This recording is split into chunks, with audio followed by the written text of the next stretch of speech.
semakin erat, semakin memiliki chemistry, dan inilah suasana yang insya Allah akan kita coba laporkan kepada musyawarah Majelis Syuro. Mudah-mudahan kita tanpa mendahului apa yang diputuskan Majelis Syuro, mudah-mudahan dengan apa yang digambarkan, mudah-mudahan ini insya Allah betul-betul sesuai dengan harapan dari koalisi ini. Yang kedua, tentu kami juga nggak menjadi khawatir bahwa ini ada menjadi politik identitas ya. Saya kira ini perpaduan partai yang mungkin punya basis keumatan dan juga basis nasionalisme ya.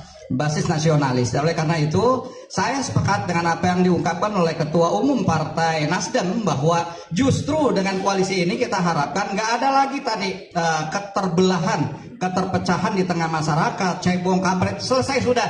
Kita song-song masa depan ini yang lebih baik. Caimin datang artinya bagian-bagian yang masih ditukar tambahkan udah selesai. Tukar tambah udah selesai, kira-kira begitu poinnya. Tapi tetap itu sesuatu yang mungkin kita lihat sebagai koalisi yang agak pragmatis tuh, karena agak susah membayangkan kimia antara PKS dan PKB. Tapi oke, itu mungkin juga faktor baru supaya ada undangan lain, dan itu tetap belum final karena politik kita secair-cairnya air laut sebetulnya dia masih bisa mengalir ke tempat yang lain. Itu agak beda posisi P3 dengan PKS. Kalau PKS memang dia faktor, karena itu Nasdem dan PKB harus berkunjung pada PKS karena tetap orang lihat PKS itu variabel yang bukan variabel bisa berubah, itu faktor perubahan di situ. Itu yang menyebabkan orang anggap kalau PKS bisa dibujuk, mungkin juga Demokrat sedikit bisa mengiyakan. Tetapi begitu PKS terbujuk, dia bukan lagi faktor, dia jadi variabel sebetulnya kan. Karena tetap orang lihat kimia antara Caimin dan Anies itu, dia ikatannya bukan ikatan kohesi, tapi ikatan adesi. Artinya dua molekul yang berbeda, yang satu ingin perubahan, yang satu ingin keberlanjutan tuh. Dan itu tetap orang lihat bahwa nggak ada lagi yang sempurna. Kalau dianggap bahwa koalisi ini walaupun di dalam ada PKS, tetap itu koalisi untuk perubahan. Ini koalisi untuk ya ada pragmatisme sebetulnya. Itu posisi PKS di situ. Kalau P3 itu juga konyol. P3 mengatakan apa tadi disebut, kami tidak akan berubah. Iya, tapi P3 itu bukan faktor pada PDIP. Jadi P3 yang minta dilindungi oleh PDIP atau ingin bergabung atau kasih sinyal ke koalisi yang sudah selesai, misalnya Prabowo. Jadi tetap sebetulnya kondisi P3 itu masih rentan. Kalau PKS jelas itu dia tolak apa dia nggak tolak, dia udah dikunjungi oleh Caimin. Lain kalau misalnya P3 dikunjungi Prabowo atau dikunjungi Ibu Mega, itu jadi faktor P3. Tapi sekarang P3 ya ngambang aja sebetulnya, karena bisa diambil oleh PDIP dalam bentuk perjanjian calon wakil presiden, dan itu ditegaskan P3 bahwa dia nggak ada soal nggak jadi wakil presiden. Artinya Sandi boleh nggak jadi, atau juga ke Pak Prabowo, dan tentu lebih susah lagi kalau Sandi itu punya imajinasi untuk diajak oleh Pak Prabowo. P3 itu khawatir kalau Gibran ke PDIP, jadi dia langsung nggak ada faktor P3 itu. Nah itu masalahnya, dan sangat mungkin kecenderungan saya melihat bahwa Pak Jokowi akan utus anaknya itu untuk sekolah lagi di PDIP. Artinya Gibran akan ditaruh di PDIP sebagai rasa aman sempurna tuh. Karena agak tipis untuk membayangkan bahwa reputasi Pak Jokowi dan dinastinya itu bisa diasuh dengan sempurna oleh Gerindra. Itu kan namanya ngerepotin Gerindra kalau seluruh dinasti Pak Jokowi diminta diasuh oleh Gerindra. Gerindra punya poin yang lain tuh. Kalau Pak Prabowo terpilih, pasti Gerindra punya poin yang lain dalam melihat masa lalu Jokowi.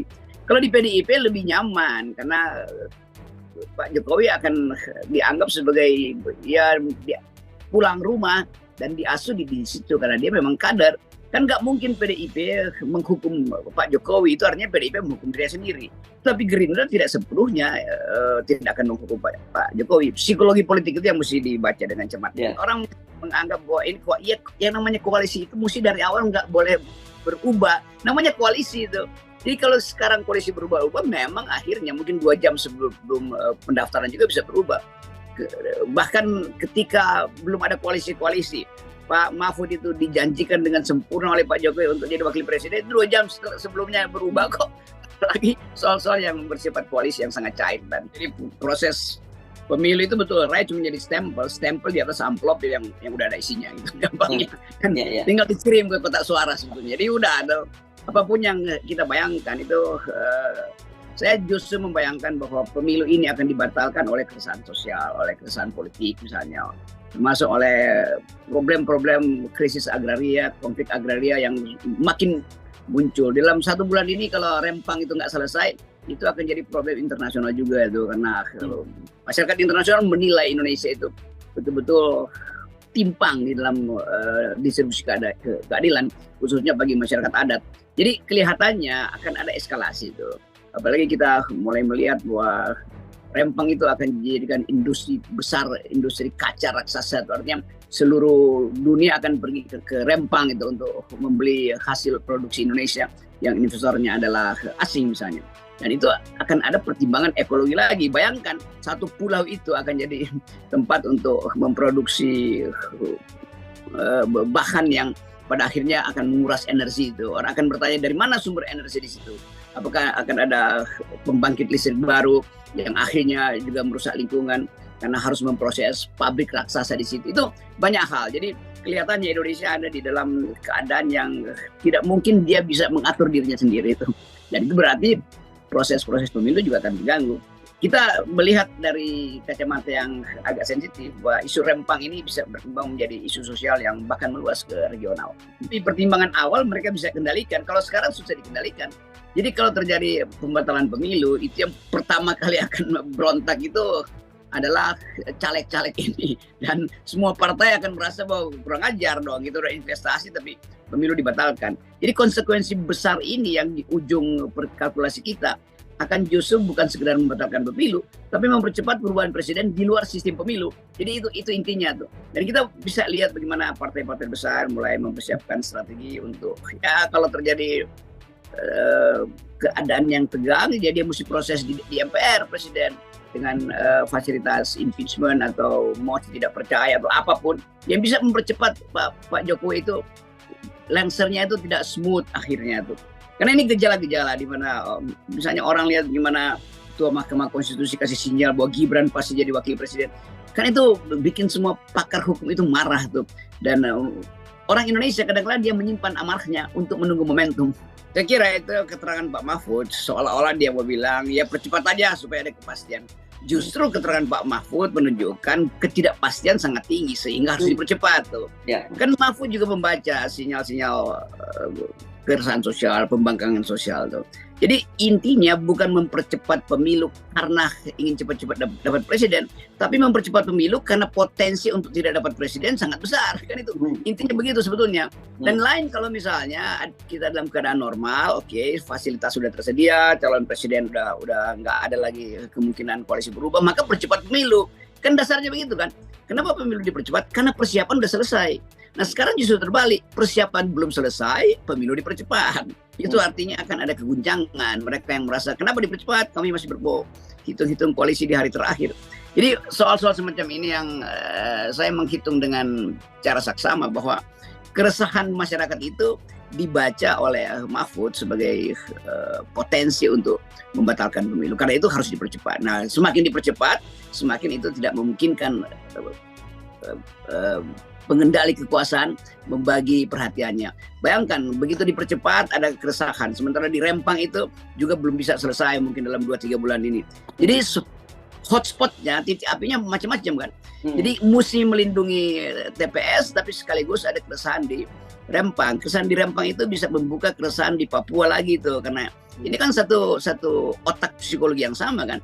Keresahan publik itu pasti ditunggu oleh publik yang lainnya juga ingin resah. Akan terjadi keresahan mungkin di Indonesia Timur segala macam. Kita bukan nakut-nakuti atau memprovokasi, tapi begitu prinsip yang disebut contagious effect itu, efek berantai dari satu keresahan sosial. Jadi sebaiknya istana itu persiapkan para ahli yang mampu membaca social unrest, psikologi sosial yang kadang-kala diabaikan. Itu yang terjadi di 98 juga itu terjadi itu di banyak tempat. Begitu muncul sedikit api atau bara sosial, itu energi habis untuk memadamkan itu. Padahal di tempat lain api yang sama juga sedang bertumbuh itu. Nah kita lihat bagaimana konsolidasi polisi terutama. Polisi sekarang minta tambahan anggaran berapa 3 triliun untuk pengamanan pemilu. Padahal ada proses lain mengamankan ketidakpuasan orang terhadap percepatan pemilu atau bahkan nambah dana untuk membayangkan kalau pemilu batal atau terganggu itu bagaimana cara mengatasinya itu secara keamanan. Karena memang cuma secara keamanan bisa diatasi. Karena secara infrastruktur kan dari awal orang tahu pemilu ini udah disiapkan untuk hanya satu pasangan bahkan atau hanya 2 pasangan. Jadi psikologi publik mengarah pada ketidakpastian dan ketidakpercayaan. Demikian update news kali ini. Jangan lupa tekan tombol like, subscribe, and comment channel kami.